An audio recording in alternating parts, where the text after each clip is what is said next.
L'ancêtre d'Internet a été lancé en 1969 et s'appelait ARPANET.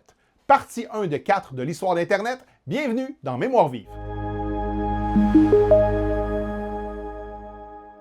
On est en plein cœur de la guerre froide dans les années 60. Évidemment, tout ce qu'on fait en Amérique à l'époque, c'est en réponse à une crainte d'attaque des méchants soviétiques. Le ministère de la Défense s'inquiète de la vulnérabilité de ses infrastructures de communication. Si jamais l'Union soviétique vient qu'à détruire une centrale de commandement centralisée, tout le système de communication militaire des États-Unis va tomber. L'Agence de recherche de l'armée, l'Advanced Research Projects Agency, ou ARPA, pour rendre ça plus facile à prononcer, finance un projet nouveau et prometteur. Créer un réseau décentralisé, pas de chef d'orchestre, capable de survivre même si plusieurs de ses nœuds sont détruits. C'est de cette manière-là qu'on invente la communication par paquet. Au lieu d'envoyer un message d'un bloc sur une ligne directe comme un téléphone, les données sont découpées en tout petits morceaux. Chaque morceau, ou paquet, voyage de machine en machine de manière indépendante en trouvant le chemin disponible le plus rapide. Si un chemin est bloqué ou détruit, les paquets contournent l'obstacle et vont se réassembler à l'arrivée. Le 29 octobre 1969, on tente une première connexion entre l'Université de Californie à Los Angeles, la UCLA,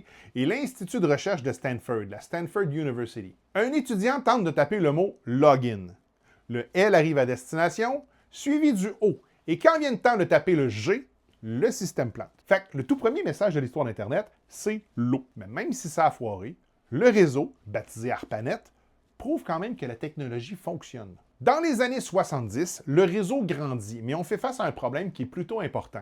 Les différents types d'ordinateurs ont de la difficulté à se comprendre. Des chercheurs français, notamment Louis Pouzin et son équipe à l'IRIA, l'Institut de recherche en informatique et en automatique, inventent le concept de datagramme, des paquets autonomes via le réseau expérimental français Cyclade. Deux ingénieurs américains, Vince Cerf et Bob Kahn, vont s'en inspirer et inventer le protocole TCP/IP.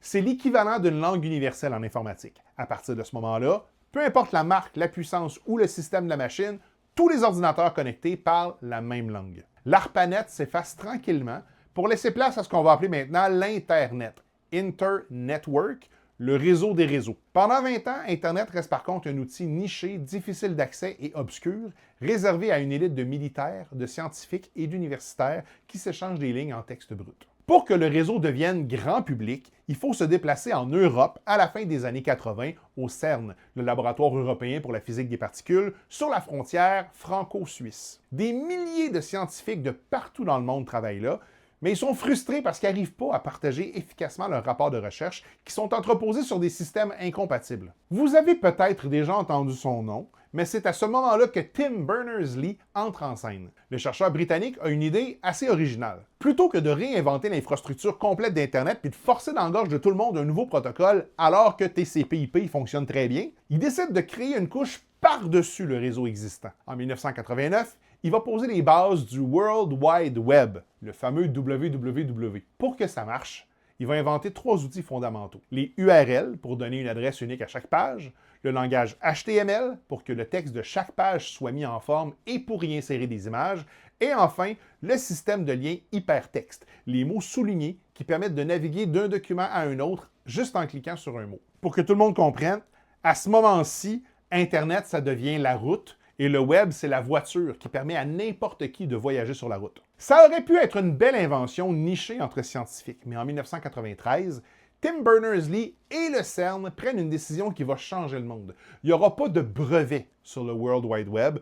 On va le placer dans le domaine public gratuitement pour que le monde entier puisse se l'approprier. Ils ne le savent pas encore, mais en rendant le réseau visuel, cliquable et gratuit, ils viennent d'ouvrir une boîte de Pandore. C'est le début d'une révolution culturelle et commerciale sans précédent, et qui dit commercial dit faire de l'argent. Tout d'un coup, tous les yeux de la Silicon Valley sont tournés vers le web. Fin de la première partie. La semaine prochaine, le Web 1.0, Netscape et Napster. Encore une fois, si vous avez appris quelque chose, aimez et partagez. Et si vous voulez m'encourager, je vous propose de me payer un café via ma page Ko-fi en commentaire. Mon contenu est toujours gratuit, mais votre participation volontaire est toujours fortement appréciée.